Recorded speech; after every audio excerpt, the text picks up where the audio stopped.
Welcome everyone to the Woman Reinvention Project. My name is Vesna Hrsto and today I'm speaking with Alice Nicholls, who is a nutritionist and founder of The Whole Daily and believes that when women are healthy and empowered, the world will shift for the better. Welcome, Alice. Hello, thank you so much for having me. It's a pleasure. You're welcome. I've been really excited to talk to you actually because your work is a little bit different. It's much more integrated. And anyway, we'll speak about that. But firstly, you're a busy mum with 2 kids. You run 2 businesses. So you've got home and family and work to run. How do you find balance?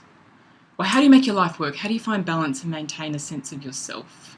Yeah, it's a great question. And I think that, before I get into it, there's one thing I'd like to mention in regards to, the other women listening to this. And it's because what works for me may not necessarily work for everybody. But I think it's really good to understand what works for different people so that there might be some things you can integrate into your own life. And the reason that, I want to create that caveat around this is because for a long time within the world of health and well-being, and since it has come to the forefront a lot more, especially with women and holistic well-being, there seems to be a lot of dogma that's been created about, what the perfect day looks like, which is going to equal optimum health.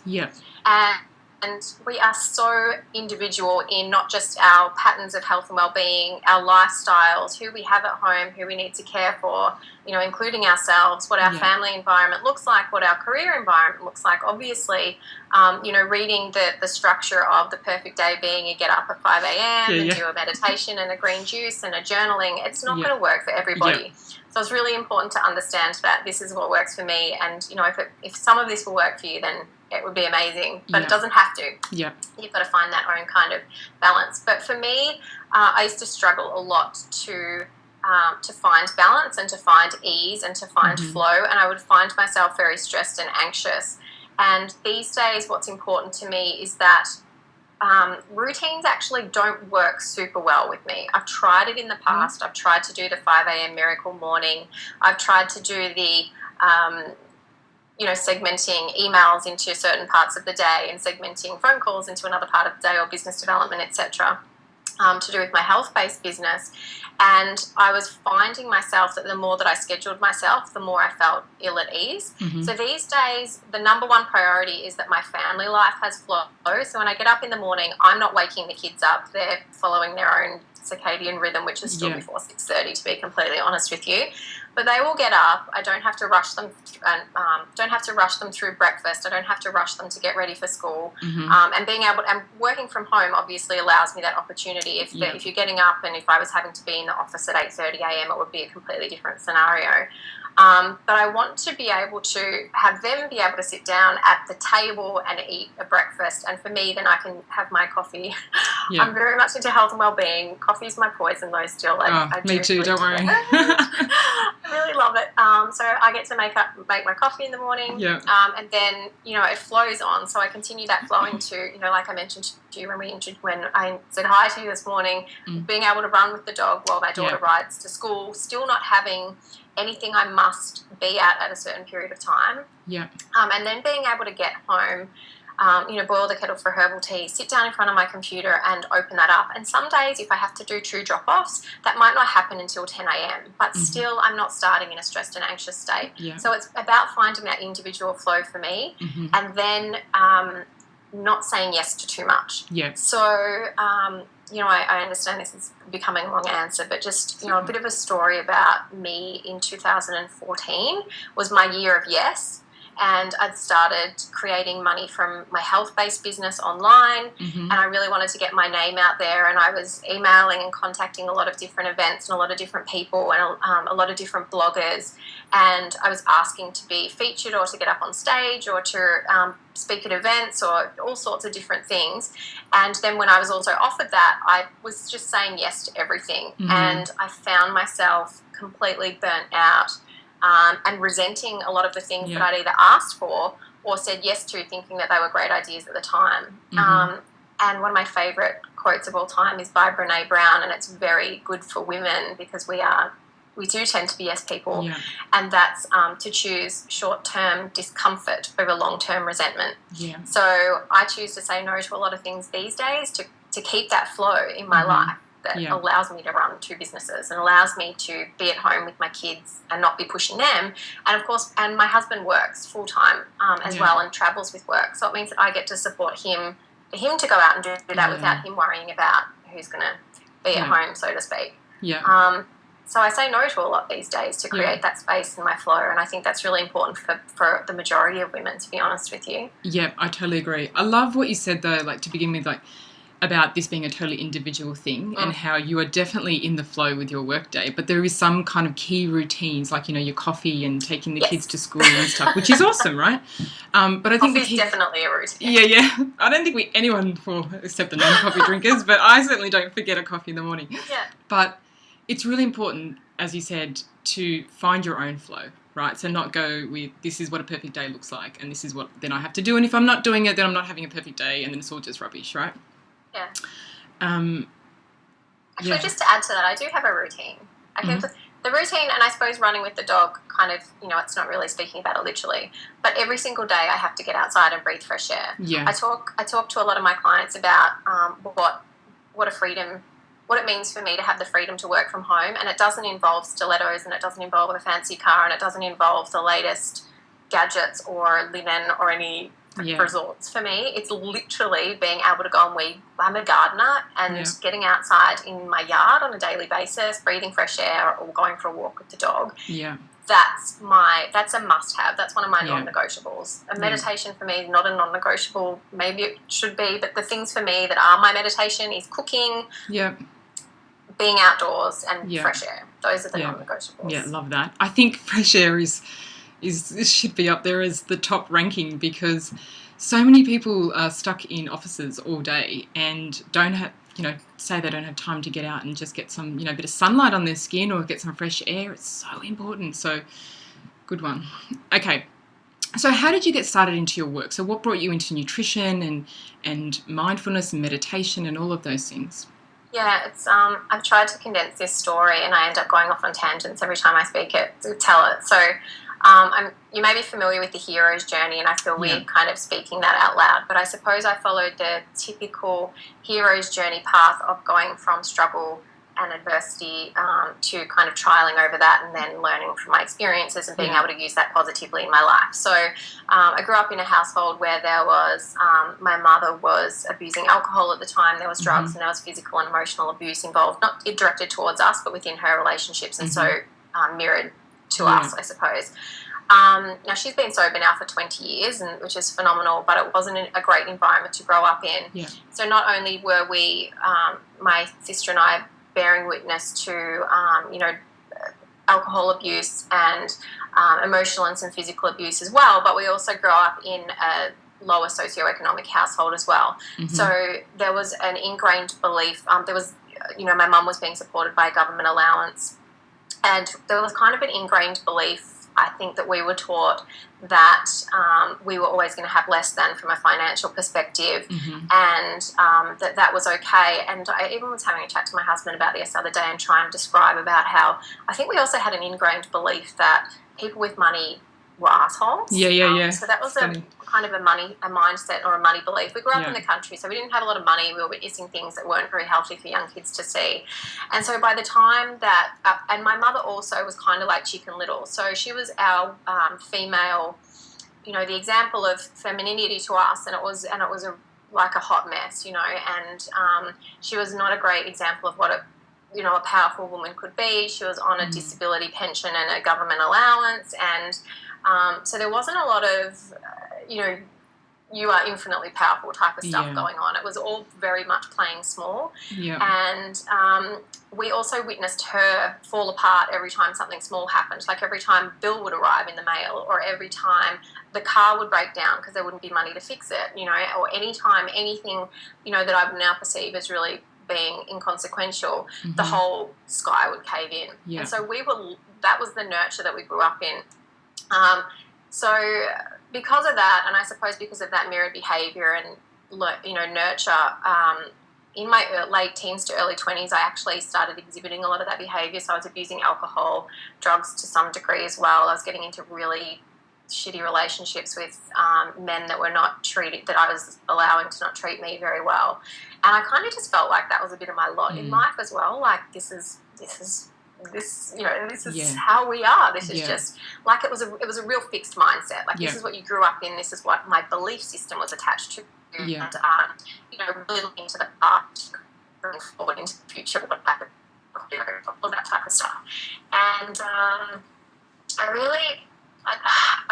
don't know whether it was, I worked with my now husband in a corporate job in recruitment back at the time, about 9 years ago. And I don't know if it was meeting him and dating him, beginning to date him, it was like one of the first nice guys I ever dated, who in the past I would have probably said, "Oh, you're too nice to date." I don't know, which is just, for a man, one of the most horrible things that you can hear a woman say, I imagine. But I don't know if it was starting to date him and he just was okay with me being a little bit of a hot mess when we started dating, that allowed me to go, I want more, or because he was such a stable person that I thought I want more, or whether it was that coupled with becoming pregnant with my first daughter, and it just sent me on this, it was one of those journeys of just self-discovery. So there was one day I'd been trying to quit drinking for about, because I'd never been able to control it. I'd never been able to moderate it when I went out. I always ended up completely wasted. And I've been trying to stop that for about 16 years and thinking to myself, wouldn't it be amazing if I just didn't drink again? And then one day I just went, I'm ready. And I didn't even tell anyone. So I stopped drinking, didn't really tell anyone. My husband didn't notice for a couple of weeks. And it just opened up a whole new world. All of a sudden my brain had clarity. I started studying nutrition, health sciences. I enrolled to become a health coach, and then subsequently enrolled to study nutritional medicine, biomedical sciences and naturopathy, and which I'm going to be finished this year. Woohoo. And so it was just this huge roll-on effect. And the biggest thing that happened, though, was that I realised that all of this crap that I had been carrying with me was actually just, like, I think when we say things like I am, or as soon as we say things that are I am statements, like I am less than, I am not going to be financially secure, I am never going to be rich, I am not healthy, I am unable to moderate, I am not worthy, we state that as if it's a fact, and none of those things are actually factual. It's entirely belief-based. So I began to realise that all of those thoughts that I'd had about who I really was complete and utter, not, like, there's no truth to it whatsoever. Not to anybody else in the world, certainly not, according to whom. And I started to go back and kind of really look into a lot of the beliefs that I had, and it allowed me to reset the way that I viewed myself, or the way that I spoke to myself, and the way that I allowed myself to think about who I was as a person. And that's changed everything in my life since then. I'm now at a point where whatever I believe, or whatever I think can happen, or whatever I believe now is the truth. It can be entirely different, but completely positive. It's what you make of it. It's all those tacky cliches. I know. It's funny.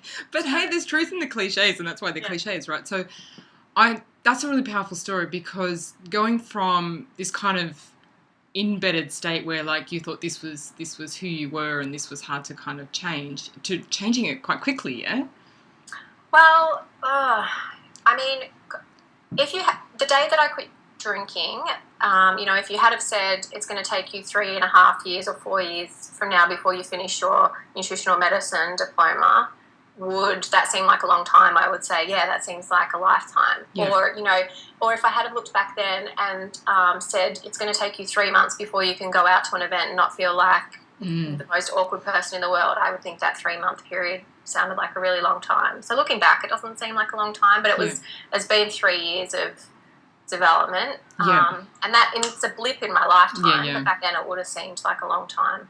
But I think that this is one of the most important things for women and men to realise, is that in the history of the universe we're going to be here for a nanosecond, but for our lifetimes, if we're going to look at holistic health, or we're going to look at whole health, or we're going to look at nutritional health, or career health, or sexual health, emotional health, any of those things on the kind of the circle of holistic health, you can't buy it in a packet and pop the pill and 24 hours later it's fixed. It needs to be a conscious decision to make the change, and to kind of just show up every day, and to also put down the desire for it to come in the 24-hour pill. Like, it just doesn't. It doesn't. Nobody who changed their life dramatically is going to tell you that they did so overnight. No, you've really got to be engaged in the process. I mean, I wish there was a magic pill, but there certainly isn't. But and do you know what would happen though if there was a magic pill? Oh. If there was a magic pill, women would take it and they'd be like, "Oh, this isn't what I wanted," and then they'd go back to all the damaging behaviour, because nothing instant, I don't think,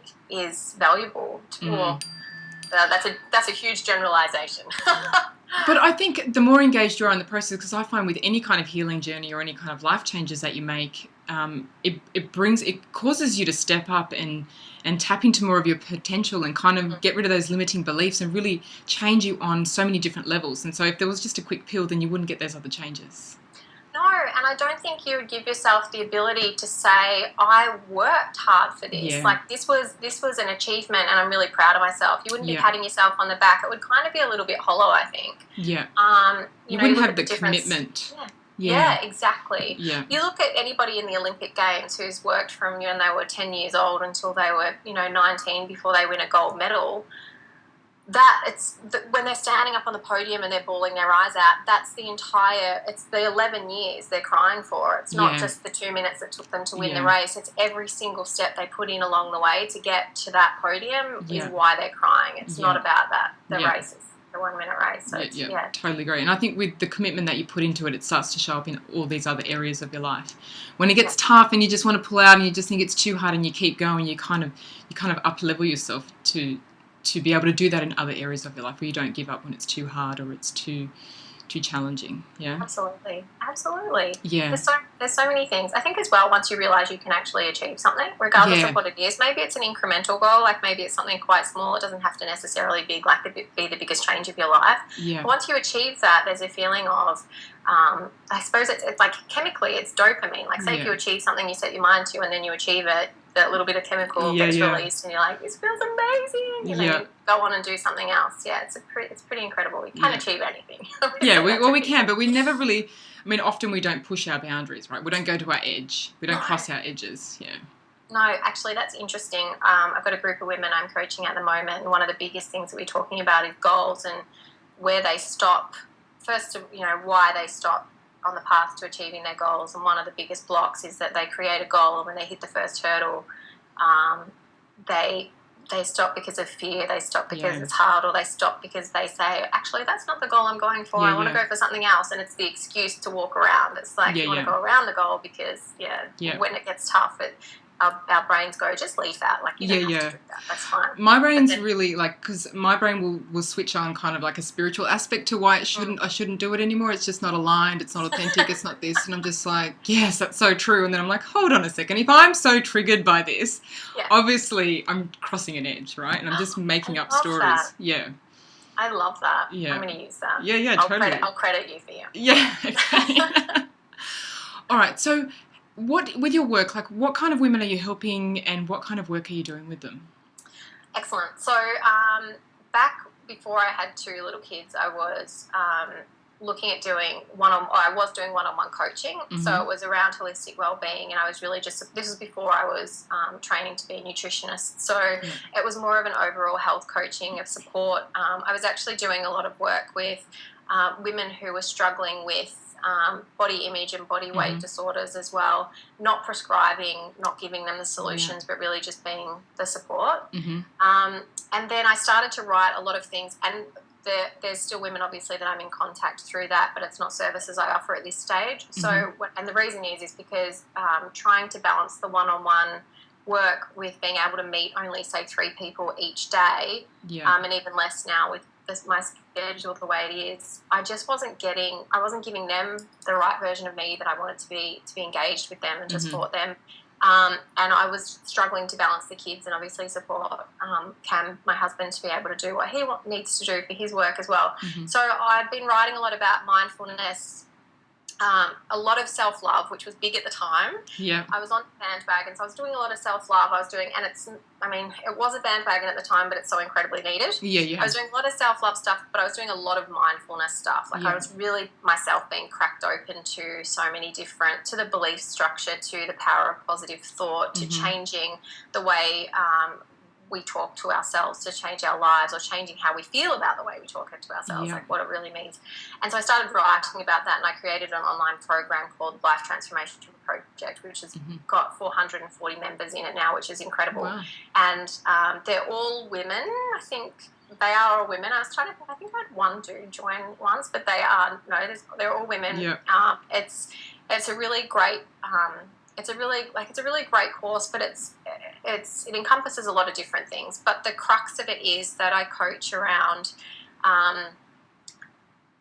it's creating healthful elements into all areas of our life. So whether that's diet, like it does cover a lot of subjects. So whether that's diet, and then the way that we approach our relationship conversations and the communication with the people around us, not necessarily our loved ones, but it can include friends, colleagues, etc. And then actually creating, mindfulness and awareness seem to be similar things, but say mindfulness around our actual surroundings, which can help create gratitude, but also awareness to what our unconscious thought is telling us and has been telling us, to tying to that belief systems and releasing that so that you can actually start to live a life from today, which is the one you want to live, be more free, feel better about yourself, and ultimately be a more well person holistically. So that's still running, but I'm not doing any one-on-one coaching at the moment.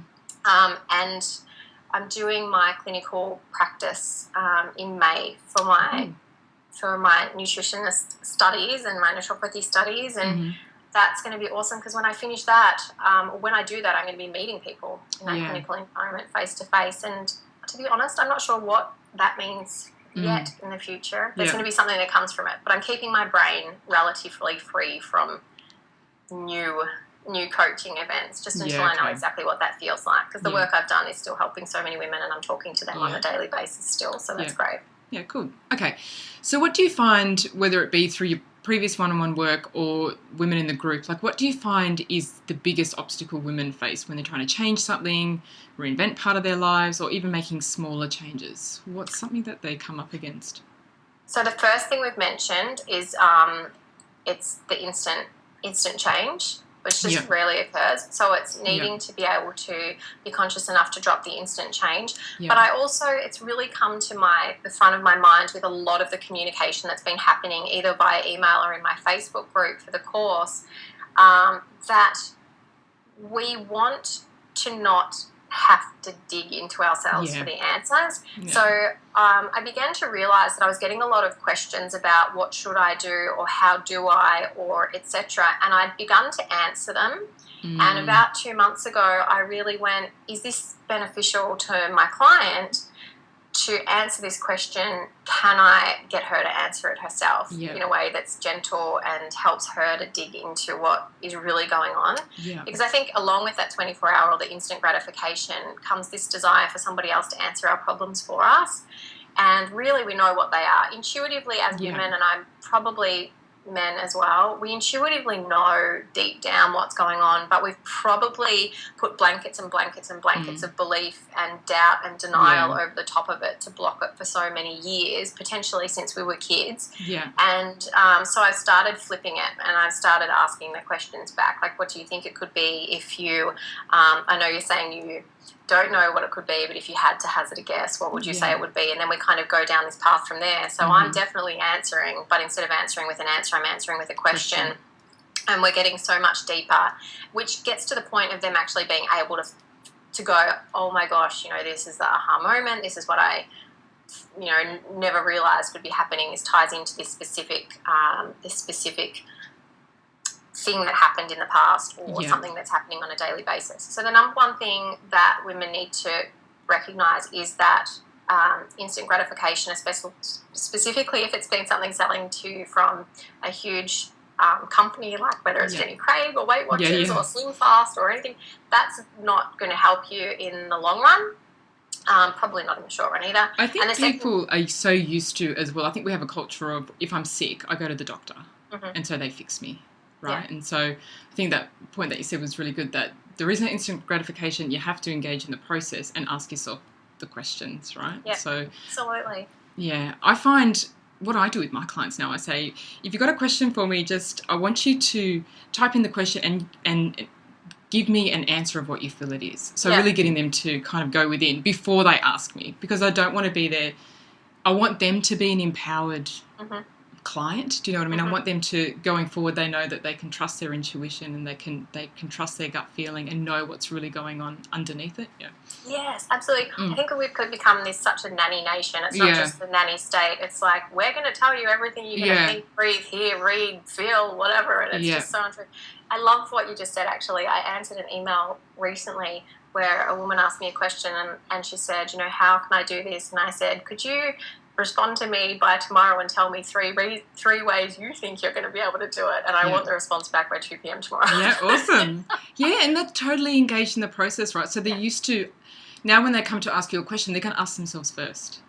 And that is long term, I think that's amazing for them. Yeah. Teach people, it's like the teach a man how to fish, right? Teach a woman how to think for herself using her intuition, what she knows to be true. Yeah, it's incredibly powerful. Yeah, awesome. So definitely not looking for quick fixes. So that's not looking for quick fixes. And I think really we have to drop the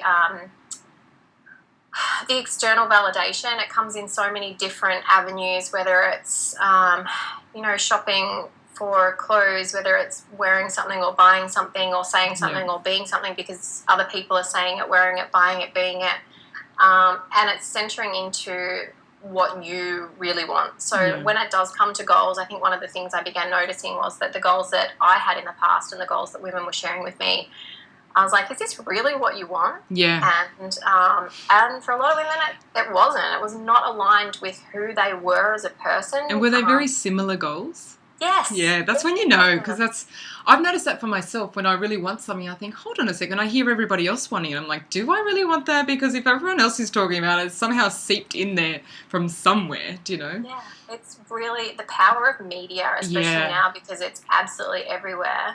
Yeah. It's everywhere. Like, I mean, I even know people now who take their phones to the toilet with them, especially mothers who it's the only, although I don't get to go to the toilet by myself these days, but some mothers it's like their only space to go where they're not bothered, and so they'll take their phone with you. So it's literally everywhere. And every time you open it up, whether it's Instagram, Facebook, Yahoo, whatever it is, it's all sales and marketing. You don't realise it, but it's all sales and marketing, and it does affect the way that we view our life and what we think we want, 100%. So we've got to tear all that down. Try and at least push it to the side. Yeah, I think going a media fast. Like, I've definitely cut out so much media compared to what I used to read and watch and listen to, and it does make a difference for the things that you want. And then the thing is, like, if you want certain things or goals or stuff, you know, and if you don't have them, you feel like, oh, well, I don't have them. I'm miserable because I don't have them, you know. So it really disrupts your peace when it's not really what you want to begin with. No. So I think be really aware of what goes into your mind, like from outside sources.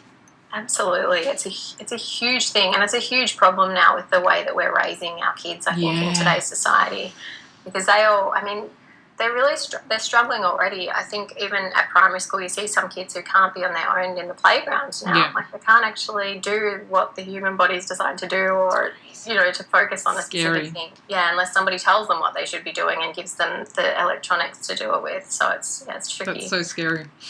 All right, so what suggestions could you give women listening on how they can make some changes, whether it be small, large, or reinvent some part of their life? Like, where's a good place to start? I think that what's really important is to understand what your day-to-day looks like. And I think a lot of us, I know that sounds like a really weird thing to say, but what I mean is that so many women are living their lives today, and they feel, you know, they feel stressed, busy, anxious, tired, exhausted all the time, and they're waking up in the morning thinking, I didn't have enough sleep last night, and they're falling to bed in the evening saying, I didn't get enough accomplished today.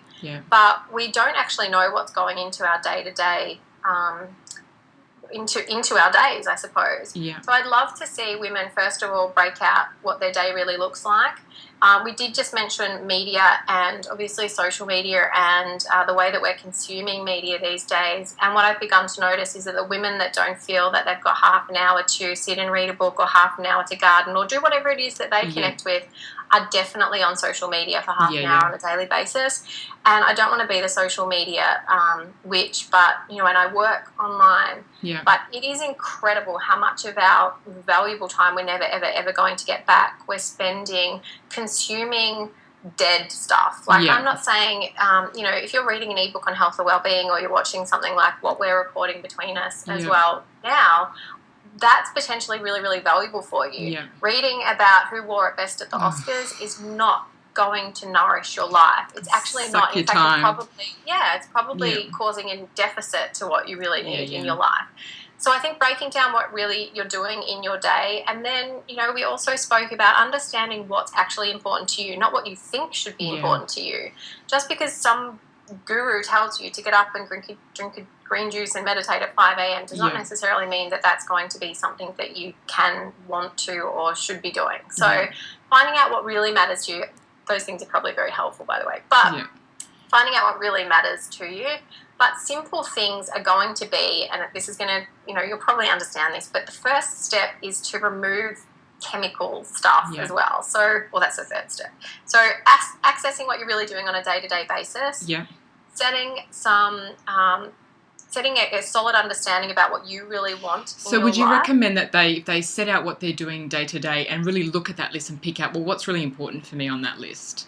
Also, I want them to become aware of the stuff they're doing that's not important. Yeah. Because I hear a lot of, I don't like to use the word excuses, but I've never come up with a better word that sounds more gentle in its place. The reasons that women give me as to why they cannot achieve something is usually pretty BS. Yeah. And it's not them. Deep in their soul, that's not the reason that they know. There's a subconscious thought pattern that's going on saying you can't achieve this, you are unworthy, you're going to fail, you've tried and you're going to fail again. Like it's a belief that's attached to it. So that has to come down the track. Yeah. But looking at what their day-to-day current events look like, because there's things in there, going back to choosing short-term discomfort over long-term resentment, they're going to need to say no to say yes to themselves, which I'm sure you've heard before and other women may have as well. Say no to other people, which means, or say no to other things, means that you're going to be saying yes to yourself. And you have to say yes to yourself. Yeah. You just have to. Because nobody else is if you don't, like people just mirror back the way you treat yourself, how much time you give yourself. Nobody cares about you as much as what you should care about yourself. Yeah. Nobody does.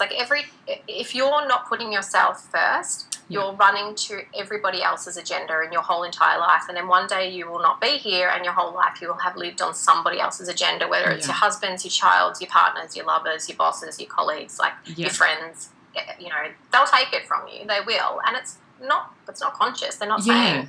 You're giving it. The life out of her. No, but it's that giving energy, right? I'll give you my time, I'll give you myself, and I won't take anything back for me. So it's a very unconscious thing that happens. Totally. Yeah. So understanding what's really going on in your day-to-day life right now so that you can understand what you can remove. Set yourself or solid understanding of what you really want. So whether that is a goal, whether it's... For you, it could be something like creating that space on a day, with 30 minutes on a day-to-day basis. Yeah. So once you understand what that goal is, there's some powerful techniques that you can use to make sure that you are achieving that goal. So it's understanding what the challenges are, understanding what you need to support you to that goal, understanding what the time frame is towards that goal. Yeah. So lots of different incremental things. Yeah. The third thing is it's got to be done. You cannot be your best person if you are damaging your temple, whether it's with poison such as drugs, too much alcohol, cigarettes, or chemical-laden foods. Yeah. And I often think about, and I mentioned to you an analogy last week when we had a chat about the racehorse. If you owned a $1 million racehorse, and believe me, you're worth more than $1 million, but if you owned a $1 million racehorse and you knew it was running in the Melbourne Cup tomorrow, would you take that racehorse out clubbing and getting boozed up and keep him awake until 4 o'clock in the morning and then expect him to win the Melbourne Cup? You just would never, ever do that. And yet we push ourselves physically and ingest toxins and chemicals. And, I don't think you have to be the cleanest, most green juice sucking guru in the whole world to be nourishing your temple. Yeah. But surviving on boxed foods, packaged foods, chemical laden foods, etc., is not a way that you're going to be able to achieve that, the best well-being. And what you'll find is the more of that stuff that you eat or ingest, the more difficult it is to achieve your goals, the more difficult it is to understand what things you can take out of your life, what more difficult it is to say no. Like, you just can't cognitively function when you're not providing your body with healthy foods. So that's a physical thing you can do, because a lot more of it's mental. And then that was the third thing. The fourth thing that I would recommend is you have to begin to listen to what you're thinking is true within your head. Yeah. So question the thinking? Totally. Yeah. Question your beliefs, question your thinking. And, I mentioned to you earlier, when you begin to say I am, you think it's fact, and it's not. It's just an opinion, and opinions are obviously not steeped in a lot of fact a lot of the time. So you need to start to access why you feel things are true and whether they are actually true. And we do a lot of work on subconscious thought and egoic thought within the Life Transformation Project. And there's a lot of examples we use about, especially in relationships, like thinking about whether something is actually true or whether it's just how you envisage it and think that it's true. Yeah. So say, if something happens at work, say you go to do a presentation at work and it doesn't come out the way you think, and you go, oh, that was the worst presentation ever done in the history of it, I'm going to lose my job, the boss is going to hate me, I'm going to lose the deal, and I'm a terrible person, and I shouldn't be doing this job, and I'm a failure. And then so all these things are going on in your head. None of that's actually, maybe you might lose the deal. Okay, maybe that could be true. But most of the things you're thinking, all the feeling things, all the emotional things, all the things that you're thinking I am about a specific situation, none of that's true. The only truth of the situation is that you're standing in a room presenting on a board. Yeah. That's literally it. Yeah. Like, whatever it is you're actually doing, that's the only truth. Everything else that you think exists about the situation is in your mind, and then obviously in the mind of somebody else's, and they're going to be greatly different anyway. Right. Vastly different, completely different map that you're looking at. So the situation is totally neutral, but we bring the emotional charge to it.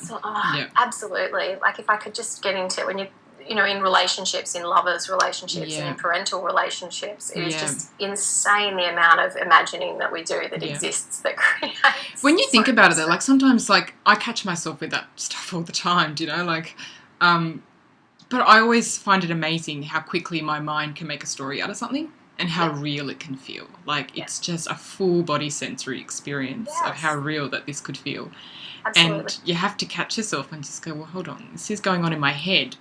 And it's hard to do. I think it's hard to do it when you're in it, like when you're really kind of fired up in it. But when you can take a step back, it's you can see that it's neutral. Yeah. Actually, that's amazing, Vesna, because you've just hit on something that I think you've hit on something really, really big, and it's that, nobody's truly 100% enlightened. You don't just go on this journey to holistic health and begin to access a sense of awareness in your mind or create mindfulness or do, work on your conscious thought, and all of a sudden one day you're like, I'm never going to see anything untrue about a situation. I don't have an ego anymore. Do you know, it's gone. I still fight with my husband. I still give him daggers about stuff that he hasn't done anything wrong, but I just think he's done something wrong. Like, I'm not immune to that. Yeah. And neither is somebody like Eckhart Tolle. He still talks about the fact that, that work, being in the power of now or harnessing that subconscious thought, happens on a day-to-day basis, on an hour-to-hour basis. Yeah. And it's you actually, you said you can catch yourself that once it's already happened, then you go, oh, hang on a minute, was that really something? It's actually being able to create that awareness instead of carrying whatever it was that you thought that happened into the rest of your life. And then what typically happens then, or to most people who haven't gone, oh, hang on a minute, is for them to either carry resentment, a lack of forgiveness, anger, carry it for years, directed at somebody else. Yeah, exactly. Or directed at a situation that's gone in the past and then attached belief to it, which, carry it into the future. Yeah. So that's what we're working towards, and that's what I work towards. It's not working towards enlightenment. It's not working towards being fixed or solved. It's working towards creating an awareness that allows you to let things go and focus on the good shit and focus on the important stuff, which is nourishing yourself, setting goals that matter to you, being able to focus in your day-to-day life on the things that are going to nourish you and not deplete you, Yeah. Those are the things that are super important. Yeah, love it, love it. I think letting go is probably one of, like for me, I'm finding at the moment, it's probably one of the most powerful exercises that I think if I can master letting go, then I think the rest of life is going to be so much easier. Do you know? Yeah. You know, there's still, I'm 34, nearly 34 this month, and some of the stuff that happened in my childhood with my mum, like my mum is just incredible, and I know I need, like, everything, you know, that was 20 years ago when we were right, or 25 years ago when we were right in the thick of the worst of it. And there's still stuff that I know it's carrying the poison in my heart. Like, I know I've done the work. I know that I need to forgive certain things. Yeah. And I've spoken to psychologists about it. Like, I have this, the desire to make sure it's out of there. And some days I go, there's still some things I carry and I'm going to continue to work on it. Yeah. But it is hard. Letting go is incredibly difficult for a lot of things. But I think that you're so much of a better person for doing the work to try and get there, because along the way, there's a lot of this other stuff that drops off anyway. You become healthier regardless. Yeah. Awesome. Okay, so if people want to find out more about you and your work and follow up with you, where can they go? I understand. I just did the tangent thing. I went off and on. I could talk about it all. Oh, no, so could I. So many things. So you can find me at thewholedaily.com.au. Yep. Whilst I finish my studies, I haven't been blogging as much, but I'm active on social media every day. Yep. After I've just told you to get off media. Consume the valuable stuff, leave the rest aside. Yeah. So The Whole Daily everywhere. So you can find me on Instagram, Facebook. I'm on Twitter, but don't use it that much. So find me at the website, Instagram and Facebook at The Whole Daily. Awesome. So I'm going to put a link with this video as well so they can follow you up. You're going to have a free gift for the people on this video, which is awesome. Thank you so much for your time today. That information was totally valuable, totally holistic approach to making some changes, to reinventing. Loved it. Thank you so much for your time. I want to thank you for having me, actually. I said to you at the beginning of this call, I work so much on my own that I know I'm going to just spout off at the mouth. But just being able to talk about it, it's really powerful. Yeah. Because you talk to other people about it on a day-to-day basis, and just being able to share yourself, it's really, really cool. You've helped me today. So awesome. Awesome. Thanks for having me. You're welcome. Let me just